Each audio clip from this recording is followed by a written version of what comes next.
I'm Aaron from PhoneDog.com, and you're full, you're stuffed, you're back from the holiday grind, you're back home, and you're thinking it's Dogfight time. Well, you're right, my friends, it's back to Dogfights, and I'm here with two awesome 4G devices. One, the HTC Rezound, and this is available from Verizon for $299.99, and it's got some awesome specs. 8 megapixel camera, a nice big HD 720p display, and of course Verizon's 4G LTE connectivity. Then you have the HTC Vivid over here, dual-core processor as well, an even bigger display, even though it's not HD at 720p. Then you have a camera on the back. You have a camera, that's exciting. An 8 megapixel camera, a front-facing camera, and Android 2.3 on both of these bad boys. Which one's the winner in the dogfight, or which one's going to take home that gold medal? We'll find out, my friends. But first, some love to Best Buy Mobile. When you go into Best Buy Mobile to get either of these devices, you're not going to deal with rebates. Isn't that great? You're not going to deal with paperwork, waiting for your rebate, those stupid debit cards that everybody hates, but they all continue to send them. Not at Best Buy Mobile. When you walk in that door, they'll help you without rebates. Enough of that, let's get into it. HTC Rezound, HTC Vivid.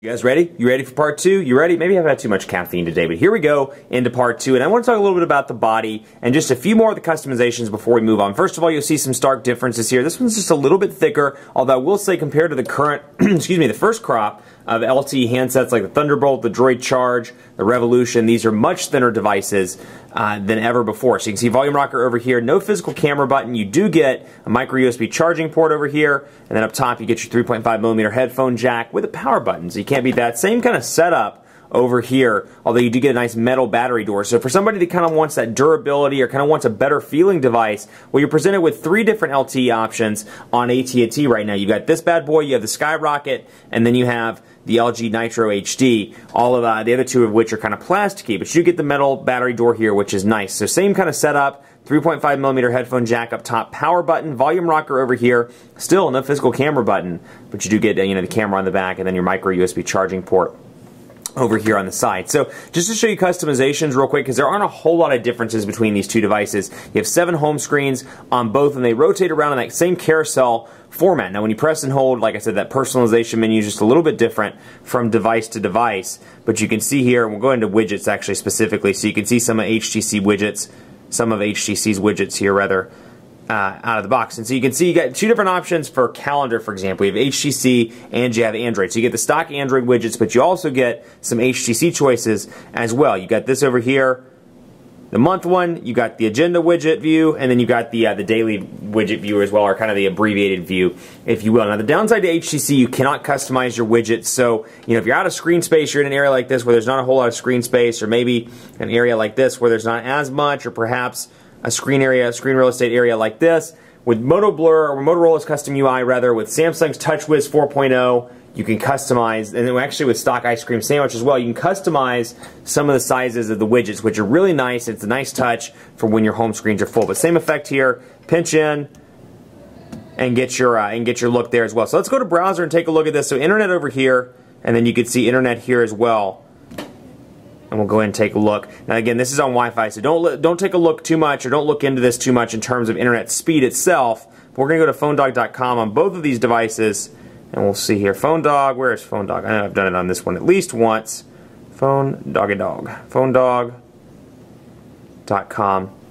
And we'll load that up. So you can see it's loading up over here. Verizon's 4G LTE working fine at the moment. Verizon's 4G LTE has had several outages since they commercially launched it across several different markets in the U.S., but still, no issues at the moment in the Charlotte metro area at this time. So you can see your pinch to zoom, very responsive, but you can see some differences between, again, 3.5 and 3.0. For example, the back button up here and the refresh button also have text below the actual icons themselves. But you still get the similar effect over here when it comes to opening windows, and you can see it gives you a nice preview of where you left off. So pinch to zoom, relatively responsive. I'm really not seeing any difference between the processor speeds here, because again, if you're just tuning in, this one has a 1.2 gigahertz dual-core Snapdragon processor. This has a 1.5 gigahertz dual-core Snapdragon processor. So you can see pinch to zoom, relatively responsive on both of these devices with little to no lag.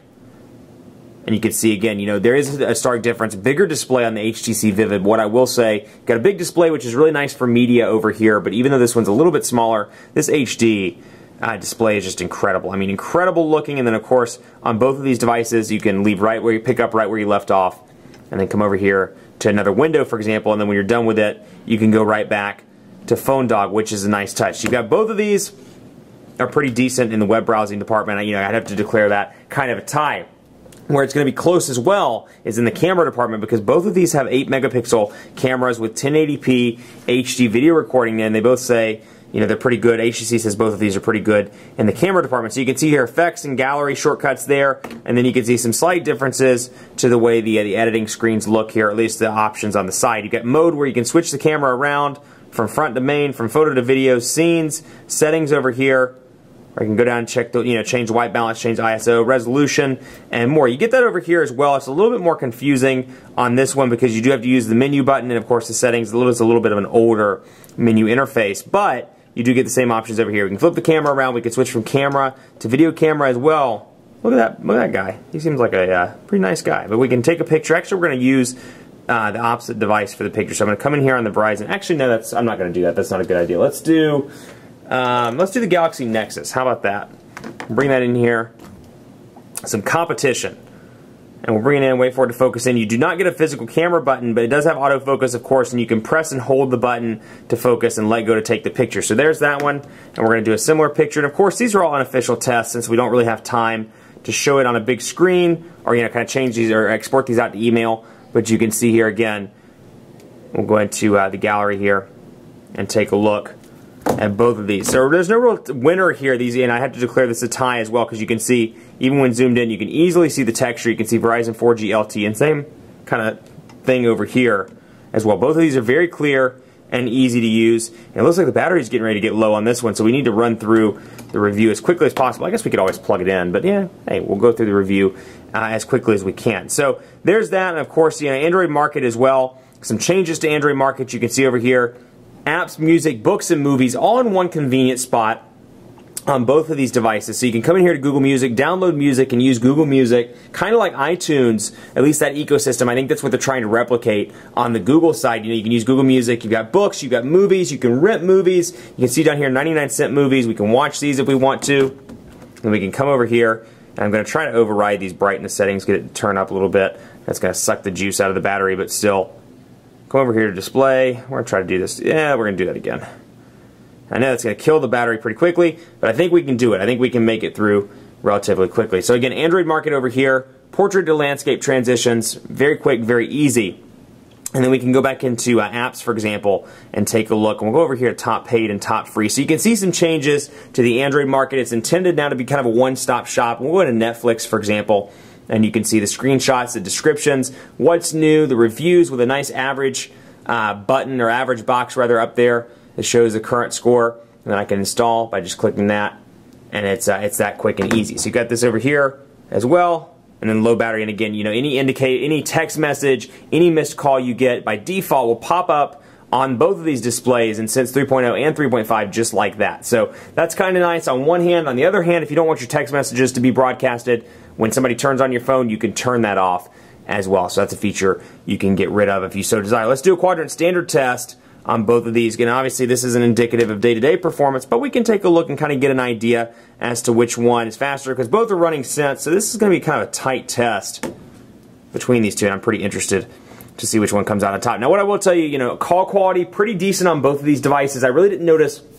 any difference between the Vivid and the Rezound. I mean, it was mostly network performance. I mean, Verizon and AT&T had their dead spots in the Charlotte metro area, and when I took them to their respective dead spots, the calls were still pretty decent, despite the fact that they were chopping kind of hard to hear at times. But still, decent earpiece quality. Speakerphone's nice and loud on both of these devices, and I think it's really going to boil down to A, which carrier you're on, and B, if you like HTC's build quality. Because you look at HTC, Samsung, LG, and all of these big Android manufacturers, they all kind of have their distinctive design preference. You can see here, I mean, even though metal battery door on the Vivid, you can still kind of see a similarity here between the designs. So that's something to keep in mind. If you like Samsung, well, you like Samsung. Maybe you don't like HTC, but I think at least in terms of call quality and overall phone performance, there's no real difference between either one of these devices. So 2,279 over on the Rezound, 2,006 over on the Vivid. So very, very close. It does go by a little edge to the HTC Rezound on Verizon, but still relatively close. And I can't do a speed test on the AT&T one. Actually, let's see if I can kick it off Wi-Fi and get it to do an HSPA Plus test, just so you can get an idea of kind of network performances. Now keep in mind, AT&T is having some issues in my office. They've identified that this is a little bit of a pocket area, or they're having some issues with the LTE potentially in the Charlotte area. So that's why you may see it go between LTE and HSPA Plus on the AT&T side. But then over here, you got Verizon's 4G LTE, and of course it does use 3G in areas where 4G LTE isn't available yet. But those markets are expanding pretty quickly. Let's take a look at speed test on this as well. We'll load up over here, speed test, and then we'll go over here. I agree, I agree. We're going to begin the test. We're going to make sure we're using the same server, Shelby. That works. And we'll hit begin test over here, and we'll take a look, kind of get an idea. So again, HSPA Plus over here, keep that in mind. And then you have LTE running over here. Although this is an LTE market, just having some challenges with the network right now. No big deal. Just keep that in mind. So you can see here, again, HSPA Plus still running a nice respectable 2.5 megabits per second, whereas with LTE you get about 24.19 megabits per second. Though it's important to note, there is a Verizon repeater, or Verizon cell site rather, right near my office. So I'm getting almost line of sight coverage out my window. So that's something to keep in mind. I have seen average speeds on both of these LTE devices when they're both connected to LTE range anywhere from about 5 to about 12 megabits per second. That's average for both networks. That's something to keep in mind as well. So both are pretty decent on the LTE side, although like I said, there are some minor challenges that are going on with this one as well. So both of these are great devices. I think you could be happy with either one of these. And I know I say that a lot in the dogfights, but honestly, all these devices are so high-end, it's really going to depend on what you want. If you want the Beats integration, you want a free pair of iBeats, so $99 value earbud in your package, go with the HTC Rezound. If you're looking for a bigger display, the HD quality of this display really doesn't appeal to you. You want AT&T's 4G LTE, and you like the build quality of this one, at least in terms of the battery door and the way it feels, take a look at the HTC Vivid. In terms of battery life, both are about the same. I mean, Verizon's LTE, I feel like is a little bit more of a power hog, but you got the bigger display over here. With moderate use, I struggle to make it through the day with both of these devices. With texting, calling, emailing, those things, you're going to struggle to make it through the day. That said, both of these have removable batteries, easy to charge, and of course they're micro USB charging ports. So it's pretty easy. I mean, carry a spare charger, carry a spare battery with either one of these devices. It's not really, can't really nick either one of these for having less battery life or poorer battery life than one of the others. But so that's kind of a tie there as well. But by a narrow margin, the dogfight goes to the HTC Rezound for a couple of reasons. One, it does perform ever so slightly faster. It does have a 1.5 gigahertz dual-core processor. And I realize that oftentimes clock speed doesn't matter. It depends really on the processor architecture.